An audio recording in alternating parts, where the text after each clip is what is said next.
السلام عليكم ورحمة الله وبركاته. مساء الخير عليكم جميعا اخواتي في كل مكان، يا رب تكونوا بخير. واحب ابدا كلامي طبعا بصلاة الحبيب المصطفى صلى الله عليه وسلم. يا ريت تصلوا علينا في الكومنتات قبل ما ابدا اي كلام. مش عايزين ننسى الدعاء لاخواتنا في فلسطين، ربنا ينصرهم ويرفع راية الاسلام والمسلمين ويرحم امواتهم وامواتنا اجمعين. بسم الله الرحمن الرحيم. طبعا توابع فوز الاهلي بالسوبر، يعني فوز الاهلي بالسوبر ما حصلش وخلاص، لا ده ليه توابع وليه احداث وليه يعني حاجات لازم يترتب عليها فوز النادي الاهلي ده، او تتويج النادي الاهلي بالسوبر المصري. تتويج النادي الاهلي بالسوبر المصري اعاد الثقه لينا كجمهور، واعاد الثقه للاعيبه الاهلي كلعيبه في الملعب، واعاد الثقه لمجلس اداره النادي الاهلي في تجديد الثقه ليهم من جديد. هتقولي ليه يا عم؟ هقول لك ليه. بعد خسارتنا للسوبر الافريقي، وطبعا عدم اتمام الصفقات الكافيه التي ينتظرها جمهور الاهلي ومارسيل كولر، كل الكلام ده وتاثير الاهلي في ملف الصفقات، كل الكلام ده ترتب عليه ان لازم يكون في وقفه، لازم حد هنا يكون في موقف حسم. البطولة السوبر ما اتاخدتش، ايوه كان في بعض الانتقادات، لكن لازم دعم عشان عندنا بطولة تانية وداخلين عليها، ولازم مساندة للعيبة. لما جه السوبر المصري وكسبنا وتوجنا بالبطولة اول امبارح، هنا بدأت الثقة تيجي مننا كجمهور وللعيبة ومن مجلس الإدارة، وتجددت الثقة من جديد. حاجة غريبة كنت شايفها في كابتن محمود الخطيب، في عز ما احنا كجمهور قاعدين عندنا حفاوه والدعم وركله الجزاء بتروح من عمر جابر، كلنا كنا مستنيين السيناريو ده ومستنيين نفوز، ولما نفوز ونكسب ويحصل السيناريو اللي احنا منتظرينه وفاز من استحق، يعني اللي استحق الفوز هو اللي فاز.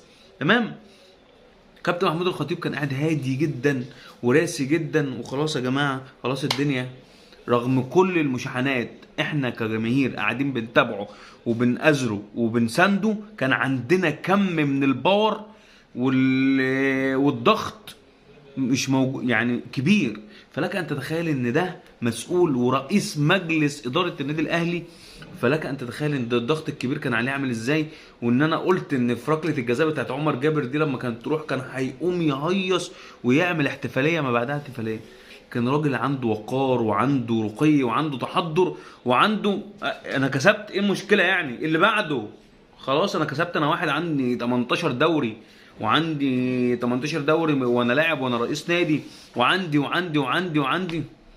دوري ابطال، عنده 12 دوري ابطال كلاعب ورئيس. فانت بتتكلم على واحد انت هو عارف يعني ايه بطولات، عارف بتتاخد ازاي، عنده الثقافه الكبيره اللي يقدر يفوز بيها بالبطولات، وهادي وراسي جدا. هو ده رئيس النادي اللي ينفع يتقال عليه رئيس نادي بحق وحقيقي، رغم كل الضغط وهادي وراسي جدا. لان عندنا مباراه ملحميه وقرار طبعا تاريخي من كابتن محمد رمضان على الفترة اللي جاية مع لعيبة النادي الأهلي.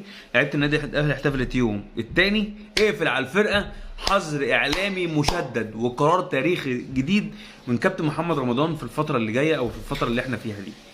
ليه؟ حظر إعلامي للعيبة ليه؟ اقفل على الفرقة، اقفل على شتات الفرقة، عندنا مباراة مهمة وملحمية وقوية وعلى بطولة وهترفع فيها كأس، وهي في بطولة الانتر كونتيننتال امام العين الاماراتي. العين الاماراتي اللي هو منافس صلب وقوي، وعنده وسط ملعب وهجوم قوي، ويمكن الهجوم اقوى بكتير من اللي انا بكلمك عليه. يعني عنده خط هجوم يعني ما بياكل اخضر ويابس. لكن تعالى بص، وتخبط العين الاماراتي ما يدكش الاريحيه ان لا ده فريق كده كده بيتخبط وبتاع.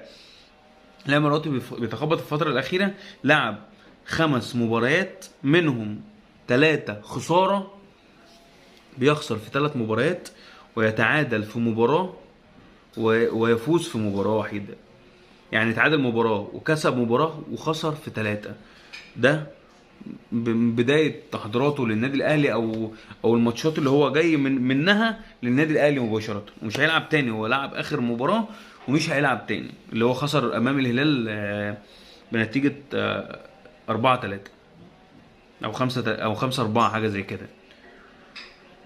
فانا بتكلم، انت بتتكلم في فريق